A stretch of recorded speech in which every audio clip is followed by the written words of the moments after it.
Hi, I'm Catherine Lazorko, Communications Manager for the town of Chapel Hill. And I'm Maurice Jones, Town Manager for Chapel Hill. And we're here in Council Chambers of Town Hall to give you a recap of some of the meetings held during the month of April.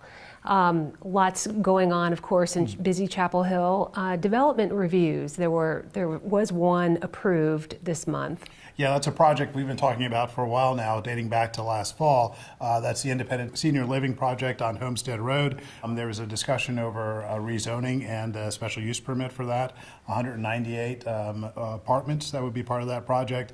20 of those apartments would be affordable for a period of 30 years. A lot of discussion with the neighborhood over this issue in the council, and finally a decision made in April where the council approved both rezoning and the special use permit for this new project to get started on Homestead.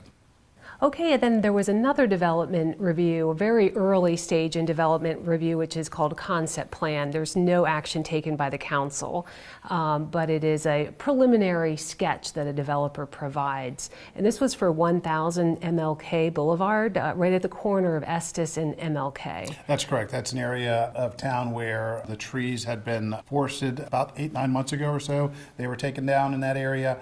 This project is not connected to what occurred around the summertime of last year, but it is a new concept plan. We've had some of these before for this corner. This is a new one that would incorporate apartments, townhomes, some commercial and retail spaces as well. With a concept plan, it's very early in the process, as you mentioned. It's just an opportunity for a developer to talk to the council about their concept, and then council to give them some advice on things that they should be thinking about as they take the next steps in this project and start to finalize it.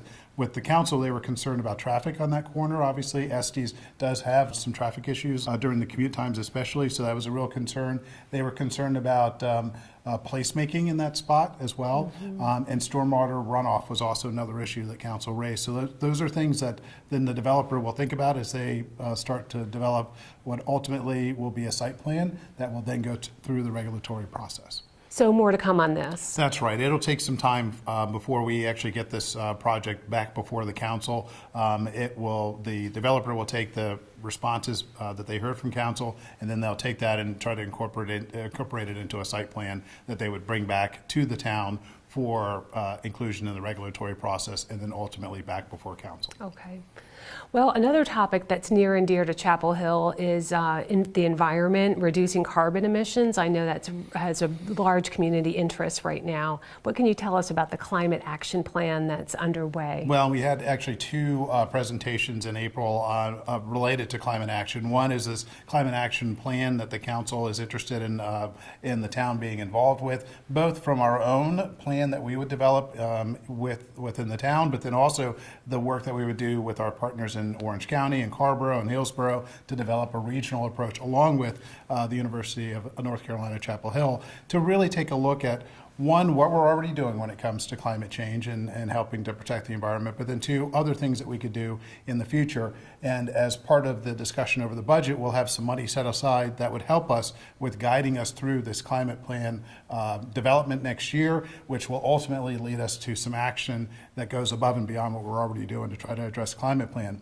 The other issue that we tackled in April was the use of solar panels throughout our community and what we might be able to do from a legislative standpoint to help encourage developers to use more solar in the future, but then also how we would use solar with the town of Chapel Hill as well. So understanding that any of those steps, although very, very important, would require additional funding, and so that'll be part of that budget discussion that we have with the council, not only over the course of the next 6 weeks or so as we prepare the budget for fiscal year 20, but then beyond that in a 3 to 5 year frame.